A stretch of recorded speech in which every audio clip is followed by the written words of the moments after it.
দেখুন এটা হচ্ছে একটা কিছু প্রবলেম দেওয়া আছে প্রুফ থিওরির, এবং কোশ্চেনগুলো হচ্ছে লজিক্যাল প্রবলেম, ঠিক আছে। এই প্রবলেমগুলো প্রায় এক্সামাইনাররা দেয় যাতে স্টুডেন্টদের প্রবলেম করতে হয় এবং তারা যাতে অঙ্কগুলোকে মানে টাইম কনজিউমিং, বাট অঙ্কগুলো অনেক সহজ হবে, জিনিস কনসেপ্টটা আপনাকে বুঝতে হবে। গ্রুপ থিওরি প্রবলেম তো দেখুন গ্রুপ থিওরি কী দিয়েছে, জি একটা সাইক্লিক গ্রুপ দেওয়া আছে অফ অর্ডার 16, ঠিক আছে। জি আছে সাইক্লিক গ্রুপ অফ অর্ডার 16, তাহলে অর্ডার আপনাকে বার করতে হচ্ছে then the the order of the G by Z G.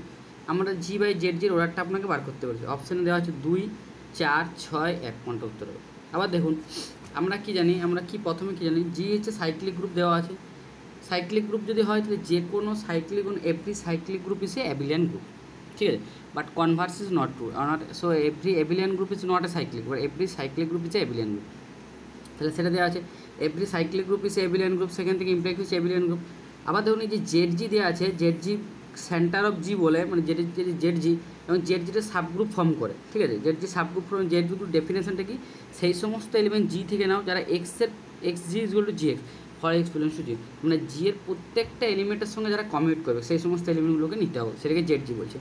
তাহলে জেড জি যেহেতু জি ইজ এ অ্যাবিলিয়ান, তো জি ইজ এ সাইক্লিক, তো জি ইজ অ্যাবিলিয়ান। তাহলে আমি কী বলতে পারি, জি এর প্রতিটা এলিমেন্টেই জি, তাহলে জি এর প্রতিটা এলিমেন্টে G one G two is equal to G two G one complete করবে, ঠিক আছে। জি এর প্রতিটা এলিমেন্টেই ধরুন জি কমিট করবে, কারণ যেহেতু জি হচ্ছে অ্যাবিলিয়ান গ্রুপ দেওয়া আছে, জি ইজ অ্যাবিলিয়ান গ্রুপ দেওয়া আছে, তাহলে অ্যাবিলিয়ান গ্রুপ দেওয়ার জন্য জি ইজ অ্যাবিলিয়ান। তাহলে আমি এখান থেকে যেহেতু প্রত্যেকটা এলিমেন্টেই অ্যাবিলিয়ান গ্রুপ, তাহলে G is equal to Z G হয়ে যাবে, জি ইকুয়াল। তাহলে আমরা order of G by order equal to G by Z G equal to কত, যখন G equal to Z G হয়ে যাচ্ছে, আপনার G equal to Z G হয়ে যাচ্ছে, তখন এই গ্রুপটা আইসোমরফিকই হয়ে যাচ্ছে আইডেন্টিটি মানে ওয়ানের সঙ্গে। তাহলে অর্ডার অফ জেড জি কত হবে, একমাত্র identity G by Z G equal to identity হবে, কারণ G equal to Z G, তাহলে order of G by Z জির মানটা হয়ে যাবে ওয়ান। সো এখান থেকে option D is the correct. আরেকটা প্রবলেম দেখুন এখানে দিয়েছে, এই কোশ্চেনটা খুব ভালো কোশ্চেন এটা, ঠিক আছে। ধরুন এটা একটা কোয়েশ্চেন দিয়েছে, the number of the subgroup of order 3 in S5, S5-এর মধ্যে আমার 3 অর্ডারে কতগুলো এলিমেন্ট আছে। আমরা দেখুন যে কোনো গ্রুপ এসএন আমরা একটা গ্রুপ ফর্ম করে, জানেন তো পারমুটেশন গ্রুপ যেটাকে বলে, আমরা এসএন গ্রুপ ফর্ম করি, ঠিক আছে। তাহলে এসএনের মধ্যে এসএন ইসে পারমুটেশন, তাহলে S5 ইসে পারমুটেশন গ্রুপ অফ অর্ডার 5। তাহলে আমরা যেখানে যদি একটা গ্রুপ এসএন হয়, তাহলে তার মাধ্যমে 8 সাইকেল, मतलब আর অর্ডারের যতগুলো এলিমেন্ট হবে 8 সাইকেলের, ঠিক আছে। 8 সাইক্লিক অর্ডারের যতগুলো, কিন্তু 5 অর্ডারের শুধু সাইকেলেই থাকবে, কার কোনো এম করতে পারবো না। তাহলে 5 অর্ডার 3 অর্ডারের সাথে যতগুলো এলিমেন্ট থাকবে, প্রথমে আমি এসএন যদি একটা গ্রুপ হয় তাহলে তার আর অর্ডারের কতগুলো এলিমেন্ট থাকবে, 8 সাইকেল থাকবে, এগুলো NCR ইন্টু R-1 ফ্যাক্টর। তাহলে S5 হচ্ছে একটা এলিমেন্ট, তার মধ্যে আমার 3 অর্ডার এলিমেন্ট আপনাকে চেয়েছে। তাহলে 3 অর্ডার এলিমেন্ট আমি প্রথম বার করবো। 3 অর্ডার এলিমেন্ট আমি বার করছি কি জন্য, 3 অর্ডার এলিমেন্টে কত হবে, 5C3 into 2 factorial, R-1 factorial, R-1 factorial হচ্ছে 2 ফ্যাক্টরিয়াল হচ্ছে। তাহলে এখান থেকে 5C3 মানে এখান থেকে 5C3 মান হয়ে যাচ্ছে 2, আর 2 ফ্যাক্টরিয়াল মানে 2 হচ্ছে 20।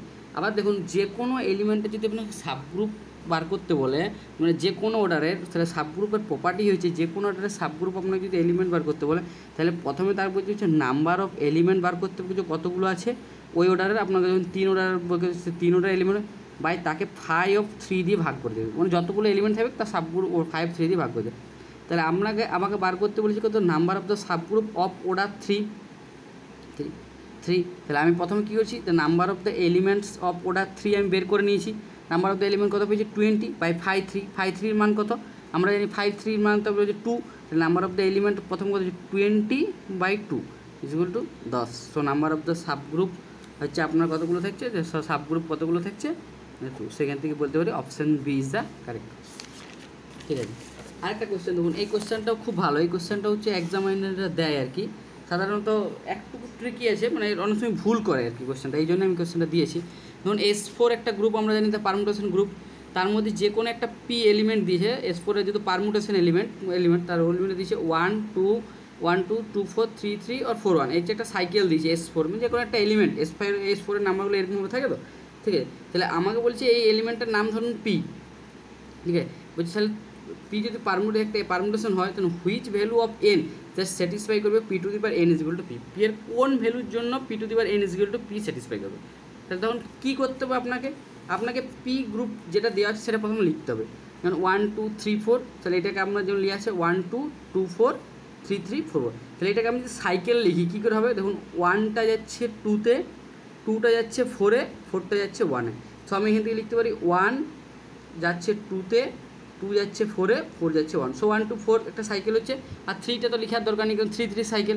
আবার যে কোনো এটা যেহেতু 3 সাইকেল আছে, তাহলে এর অর্ডারটা কত হয়ে যাবে, আমরা গ্রুপ থিওরি প্রপার্টি অনুযায়ী তার যত সাইকেল ফার্স্ট 1 2 তাহলে তার অর্ডারটা হচ্ছে পি এলিমেন্টের অর্ডারটা হয়ে যাবে কত 3, কারণ যেহেতু 3 সাইকেল এলিমেন্ট আছে, ঠিক আছে 3 সাইকেল।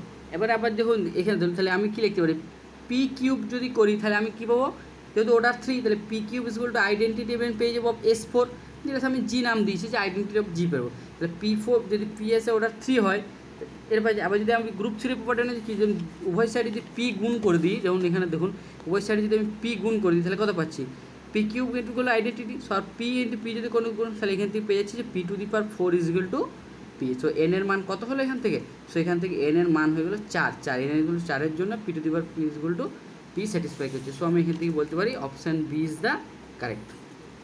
ঠিক আছে, আরেকটা এখান থেকে কোয়েশ্চেন দিয়েছে, দেখুন এটা হোমোমরফিজমের কোয়েশ্চেন, এটা সবসময় স্টুডেন্টরা ভুল করে এবং প্রায় কোয়েশ্চেনটা পড়তেও অনেক সময় ভুল করে দেয়। ঠিক আছে, অ্যান্সার দিয়ে চলে আসে যাতা। ঠিক আছে, দেখুন বলেছে কি, the number of the onto homomorphism from Z8 to Z6, Z8 থেকে Z6-এর মধ্যে কতগুলো অন টু হোমোমরফিজম যায়। আমরা জানি যে কোনো গ্রুপ থিওরির ক্ষেত্রে ZM যদি একটা গ্রুপ হয় আর থেকে ZN থেকে যদি একটা গ্রুপ যেতে হয়, তাহলে তার হোমোমরফিজম থাকবে কতগুলো, হোমোমরফিজম থাকবে কতগুলো, হোমোমরফিজম থাকবে GCD অফ M, N। তাহলে আপনি এখানে বলতে পারেন যে হোমোমরফিজম কতগুলো আছে, GCD অফ 6,8, মানে কটা হচ্ছে 6,8-এর GCD যতগুলো থাকবে, তাহলে 6,8-এর GCD হচ্ছে দুটো, তাহলে 6,8-এর GCD যতগুলো থাকবে সেটাই হচ্ছে তার হোমোমরফিজম। কিন্তু আপনাকে বার করতে বলেছে অন টু হোমোমরফিজম। দেখুন কোয়েশ্চেনটা প্রথমে আমি আপনাকে একটা শর্ট ট্রিক বলে দিচ্ছি। অন টু হোমোমরফিজম হলে এই যে ডান দিকের যে গ্রুপটা থাকবে সেই গ্রুপটা এই গ্রুপটাকে ডিভাইড করবে, তবেই এর অর্ডারটা এই গ্রুপটাকে ডিভাইড করবে, তবেই অন টু হোমোমরফিজম থাকবে, তাহলে অন টু হোমোমরফিজম থাকবে না। আমি সেটা আপনাকে প্রুফটা দেখিয়ে দিচ্ছি। ধরুন ফাই আমি একটা প্রথমে হোমোমরফিজম ধরে নিলাম যে হোমোমরফিজম, তাহলে আমরা গ্রুপ প্রপার্টি দিয়ে কী লিখতে পারি যে G by ker phi is isomorphic to image of G. আবার যদি জিটা এই ফাইটা অন টু হোমোমরফিজম হয়ে যায়, তাহলে ইমেজ অফ জিটা কী হয়ে যাবে, জি ড্যাশ হয়ে যাবে, ইমেজ অফ জিটা জি ড্যাশ হয়ে যাবে, কারণ জি ড্যাশ মানে ওই দিকের গ্রুপটা।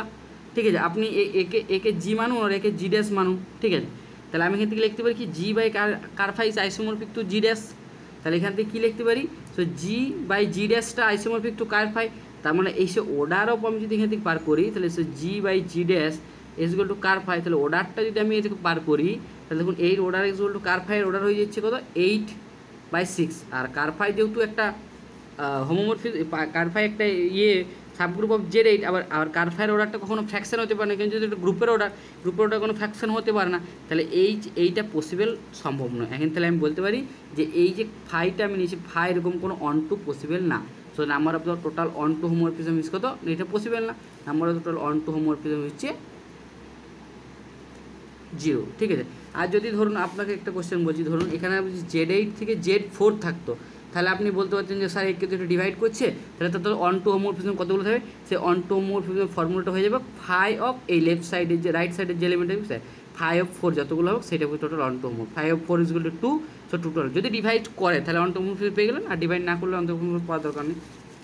ঠিক আছে, আরেকটি প্রবলেম দিচ্ছি, এটা হচ্ছে এটাও গ্রুপ থিওরির প্রবলেম, এটাও খুব ভালো দিয়েছে এবং এটা খুব কনসেপচুয়াল কোয়েশ্চেন এবং এটা ম্যাক্সিমাম সংখ্যক পরীক্ষায় আসার সম্ভাবনা থাকে। ঠিক আছে, কোয়েশ্চেনটা দেখুন, ভালো কোয়েশ্চেন কিন্তু এটা। জি একটা গ্রুপ অফ ফাইনাইট অর্ডার দিয়েছে। ঠিক আছে, জি যে কোনো একটা গ্রুপ অর্ডার দিয়েছে ফাইনাইট অর্ডার, এ হচ্ছে একটা জি এর মধ্যে এলিমেন্ট, যেখানে দেওয়া আছে যে order of A equal to যদি এন হয় এবং order of A is equal to order of A square, order of A আর এ স্কোয়ার দুটো এলিমেন্টের অর্ডার দেওয়া আছে। ঠিক আছে, দেন তাহলে এন যে নাম্বারটা হবে, এনের অর্ডারটা কত হতে পারে, এন ইজ কত হবে, N is a even number হবে, N is a odd number হবে, N is a prime number হবে, না এন সম্বন্ধে কোনো কিছু বলা যাবে না, অপশান 4 দিয়ে। ধরুন আমি ধরে নিলাম যে একটা গ্রুপের যে অর্ডারটা দেওয়া আছে order of A equal two N. ঠিক আছে, আবার ধরুন তাহলে order of A square is equal to কত হবে, আমরা কি জানি এন, কারণ যেহেতু গ্রুপে যদি পড়ে order of A to the power P এর এলিমেন্ট অর্ডার কত হয় N by GCD of N comma P, তাহলে অর্ডার অফ এ স্কোয়ারের অর্ডারটা কত হবে N by GCD comma 2 comma N. আবার কী দেওয়া আছে যে order of A is equal to order of A square, তাহলে লিখুন order of A is equal to order of A square. তাহলে আমি এখান থেকে কী লিখতে পারি, অর্ডার অফ অর্ডারটা এন আর এর অর্ডারটা N by GCD comma 2 comma N. তাহলে এন এনে যদি কেটে যায়, কেটে দিলাম, তাহলে আপনার পড়ে রয়েছে জিসিডি কমা 2 কমা এন।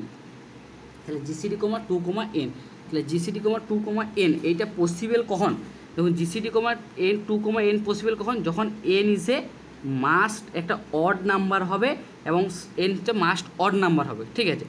আবার দেখুন এ আর স্কোয়ার এখানে দুটো আলাদা এলিমেন্ট আছে, তার জন্য আমি ওয়ানটা নিলাম না, সেই কিন্তু গ্রেটার দেন ওয়ান কিন্তু। দেখুন আপনার অপশানটা কী দিয়েছে, N is a even number, so even number কখনো হবে না, কারণ এটা আমি দেখাচ্ছি অড নাম্বার হবে। আবার দেখুন A is a odd number, odd নাম্বারটা হচ্ছে। আবার দেখুন আপনার N is a prime number, এইটাও তো সারা বলতে পারেন যে এইটার ক্ষেত্রে হবে, কিন্তু যদি আমি প্রাইম নাম্বারের ক্ষেত্রে এর ওর এলিমেন্টটা 2 নিয়ে নিই, বাট এন এর মানটা 2 নিয়ে নিই, তাহলে দেখুন জিসিডিটা হচ্ছে 2 হবে না, অর্থাৎ প্রাইম নাম্বারটাও কিন্তু বলা যাবে না। সো অড নাম্বারটা হচ্ছে অ্যাপ্রোপ্রিয়েট অ্যান্সার এবং this is the correct. So option B is the correct. আপনাদের যদি ভালো লাগে প্লিজ চ্যানেলটা সাবস্ক্রাইব করে দেবেন।